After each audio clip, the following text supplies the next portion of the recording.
चलिए स्टूडेंट, हम लोग इस क्वेश्चन नंबर 9 को सॉल्व करते हैं। देखिए क्वेश्चन नंबर 9 में क्या कहा जा रहा है स्टूडेंट, आप लोग क्वेश्चन को पढ़िए। इसमें कहा जा रहा है साजली 44 सेंटीमीटर लंबाई वाली एक तार लेती है। साजली है और वो ऐसे 44 सेंटीमीटर लंबाई का तार लेती है, ठीक है।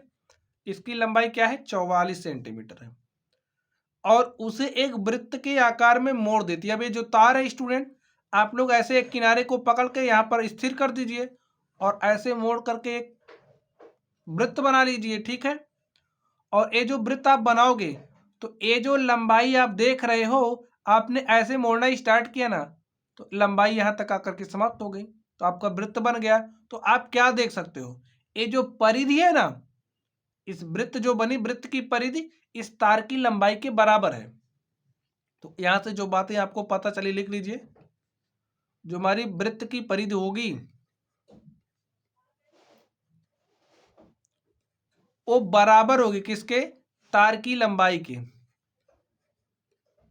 एक कॉन्सेप्ट स्टूडेंट आपकी समझ में आ गया। चलिए आगे देखते हैं। आगे क्या कहा जा रहा है, उसे एक वृत्त के आकार में मोड़ देती है, उस वृत्त की त्रिज्या ज्ञात कीजिए, इसका क्षेत्रफल भी ज्ञात कीजिए। तो स्टूडेंट वृत्त की परिधि क्या होती है, आप बताइए फॉर्मूला। वृत्त की परिधि हमारी होती है 2πr। अब ये जो वृत्त बना है इसकी त्रिज्या को हम मान ले रहे हैं क्या है, r है। तो इसकी जो त्रिज्या है स्टूडेंट, इसकी त्रिज्या को हमने क्या मान लिया, स्मॉल r, ठीक है। तो परिधि क्या हो जाएगी, 2πr इज इक्वल टू तार की लंबाई। तार की लंबाई क्या है, 44 है, 44 सेंटीमीटर है। अब यहां से देखिए पाई का मान क्या लेने के लिए कह रहा है, 22/7, ठीक है। तो यहां पर हम पाई का मान रख देते हैं, रख दीजिए 22/7 और यहां पर लिख दीजिए r is equal to 44 centimetre, ठीक है। अब देखिए 22 दूनी क्या होता है, 44। तो हमारे पास क्या आ गया, 44/7 इंटू में r इज इक्वल टू 44। ये 44 इस 44 से कट जाएगा, r इज इक्वल टू यहाँ पर डिवाइड के साथ है, यहाँ पर आएगा तो मल्टीप्लाई के साथ हो जाएगा। r बराबर हमारे पास क्या आ जाएगा, 7 सेंटीमीटर। तो ये जो तार को मोड़ करके आपने वृत्त बनाया, उस वृत्त की त्रिज्या हमारे पास क्या आ गई स्टूडेंट, 7 सेंटीमीटर आ गई, ठीक है। अब हमें इस वृत्त का क्षेत्रफल बताना है। यहाँ पर ये जो वृत्त देख रहे हो, इस वृत्त का क्षेत्रफल बताना है। तो चलिए हम लोग इस वृत्त का क्षेत्रफल निकाल लेते हैं। लिखिए वृत्त का क्षेत्रफल। तो स्टूडेंट वृत्त का क्षेत्रफल क्या होता है, πr² होता है। अब पाई का मान हमें 22/7 रखना है और r का मान हमने निकाल लिया है 7। तो यहाँ पर हम r का मान रख देते हैं 7²। 7² को हम लोग 7 इंटू में 7 लिख सकते हैं। अब यहाँ पर देखिए 7 से 7 कैंसिल हो जाएगा और 22 को 7 से गुणा करिए तो 7 दूनी 14 के 4 हासिल 1, 7 दूनी 14 हासिल 1 क्या हो जाएगा 15। तो हमारे पास क्या आ गया, 154 वर्ग सेंटीमीटर। यही उस वृत्त का क्या आ गया, क्षेत्रफल आ गया।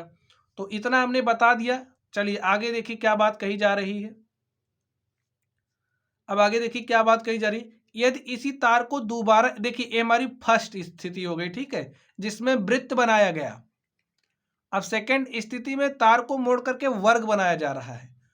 तो देखिए आगे क्या बात कही जा रही है, यदि इसी तार को दोबारा एक वर्ग के आकार में मोड़ा जाता है तो इसकी प्रत्येक भुजा की लंबाई क्या होगी, कौन सी आकृति अधिक स्थान घेरती है, अधिक क्षेत्रफल घेरती है, वृत्त या वर्ग, हमें भी बताना है। तो चलिए अब आप लोग ध्यान से देखिए, यहां पर ये जो हमारा तार है, आपने इस तार को मोड़ा, तार को लिया और आपने मोड़ना स्टार्ट किया। तो ऐसे भाई आपने यहां से ऐसे मोड़ा, फिर ऐसे मोड़ा और आपने क्या बना दिया, एक वर्ग बना दिया। आप बना ही सकते हो।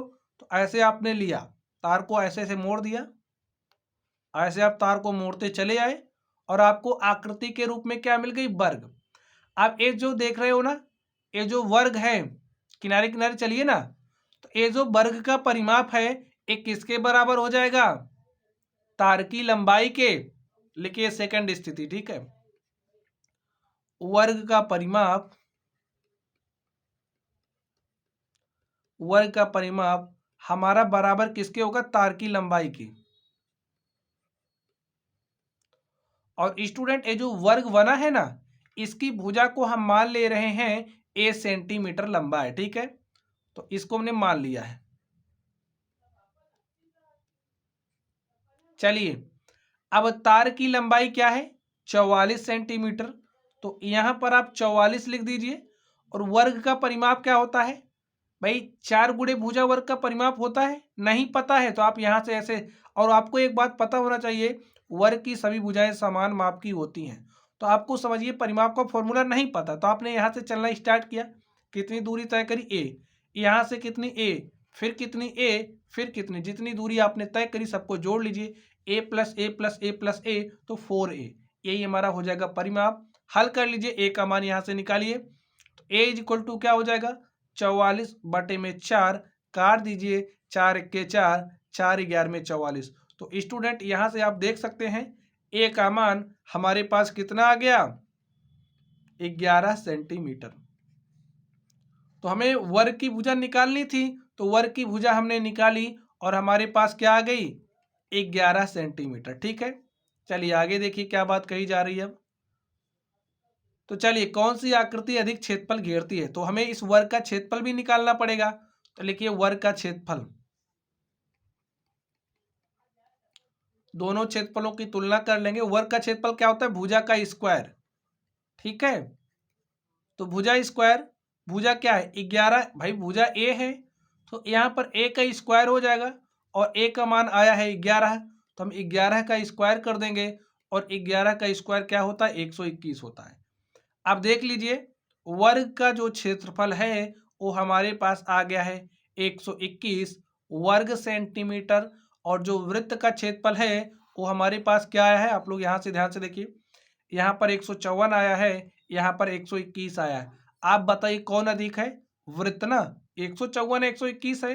तो लिखिए जो वृत्त है वो अधिक क्षेत्रफल घेरता है। लिखिए वृत्त अधिक क्षेत्रफल घेरता है।